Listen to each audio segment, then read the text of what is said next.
On the 9th of May 1538, Marie de Guise, or Mary of Guise, married King James V of Scotland at the Château de Châteaudun in France, in a wedding attended by around 2,000 Scottish noblemen. However, the groom wasn't actually present. He was represented by Robert Maxwell, 5th Lord Maxwell. Marie and James had another ceremony where they were both present the following month after Marie's arrival in Scotland. So what on earth was that French ceremony all about? Well, it was a proxy wedding and was quite the norm for royalty. Let me tell you more. A proxy wedding was a ceremony where either the bride or groom, or even both, were represented by a proxy, that is, someone who stood in for the person that was missing. The wedding was a normal wedding, and the proxy made vows on behalf of the person they represented. It was a real wedding. It was legal and binding, rather than just being a practice ceremony or some kind of dress rehearsal for the big day. Proxy marriages weren't commonplace for normal citizens, as there was no need, but they were quite common from the Middle Ages onwards for diplomatic unions between the ruling houses of Europe. Peace treaties between countries or empires often comprised a marriage agreement, but travelling time or situations could make it difficult for the couple to get together quickly to solidify the agreement. Rulers didn't want to risk an advantageous match or peace by having to postpone the actual wedding for a few months. Betrothals were meant to be legally binding promises of a marriage in the future, but they were often broken off. So a proxy marriage was the next best thing to a normal marriage. So who else had proxy marriages? Well, Catherine of Aragon and Arthur Tudor, Prince of Wales, eldest son of Henry VII, were married by proxy on the 19th of May 1499 at Tickenhall Manor, Bewdley. The marriage had been formally agreed in 1489 by the Treaty of Medina del Campo between England and Spain.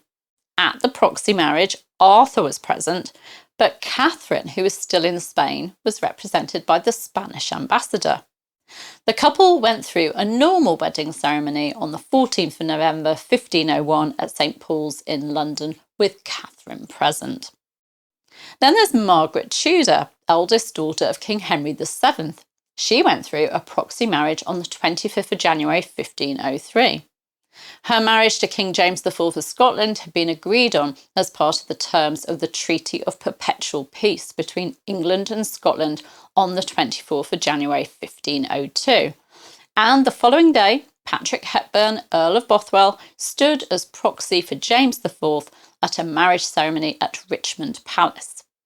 Margaret married James in an official ceremony with both of them present on the 8th of August 1503 at Holyrood House, Edinburgh. And on the 13th of August 1514, Princess Mary Tudor, sister of Margaret, married King Louis XII of France by proxy at Greenwich Palace, with the Duke of Longueville standing in for Louis.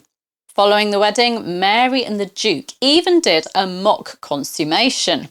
Mary changed into a nightgown and then retired to a couch of state.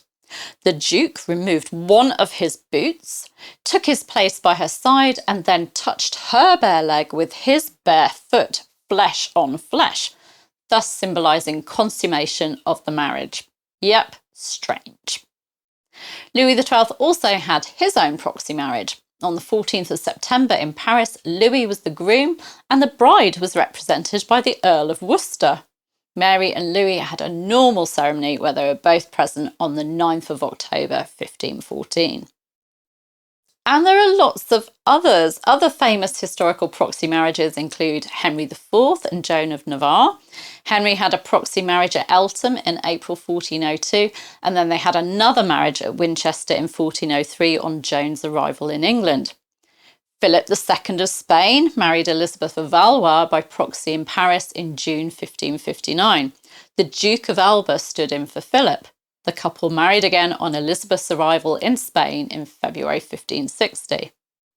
James VI of Scotland and Anne of Denmark were married by proxy at Kronborg Castle in Denmark on the 20th of August 1589, with James being represented by Scottish nobleman and ambassador George Keith, 5th Earl Marshal, who then sat next to Anne on the marital bed.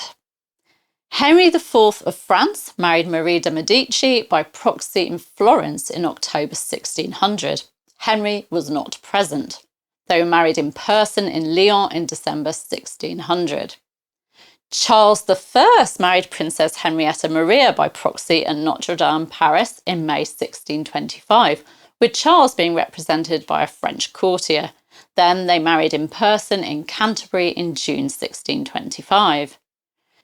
Marie Antoinette and the Dauphin of France, the Duke of Berry, and the future Louis XVI had a proxy wedding. The couple were married by proxy in Vienna on the 19th of April 1770, with Marie's older brother Archduke Ferdinand standing as proxy for the Dauphin. This was followed by marriage with both present at Versailles on the 16th of May 1770. Oh, and before you think, well, isn't that a quaint old tradition? Proxy weddings still take place today. I found an article in the Guardian newspaper about a documentary aired in 2018 called Absent from Our Own Wedding. It was about Tom and Teresa Kennedy, who conducted proxy weddings for couples in Montana, where double proxy weddings were legal, i.e., neither the bride or groom had to be present. Tom conducted the ceremonies and Teresa stood in for either the bride or groom, and a colleague stood in for the other. The article explains that, in the past, double proxy marriage was possible in Montana for anyone who applied from anywhere in the world.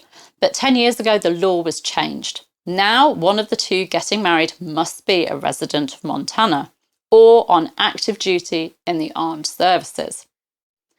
Proxy weddings where one of the couple is present are legal in some states in the US and some countries. They tend to be used when one member can't be present due to military service or things like immigration issues. I found an interesting example of a space wedding in 2003 where the bride was on Earth in Texas, but the groom was a cosmonaut in the International Space Station. I found another article that stated that proxy weddings and even virtual weddings also became quite popular in light of the recent pandemic. So, if you and your fiancé are having trouble finding a day in the diary which suits you both, or one of you wants a big white wedding and the other is a bit of an introvert, why not consider marrying by proxy? Perhaps I could start volunteering to be a proxy bride so that I can dress up in a big white dress and enjoy a lovely banquet. Yes! Do you know someone who got married by proxy? Have you heard about this? If so, I'd love to hear about it. It is an interesting thing. I'll see you soon. Take care. Bye-bye.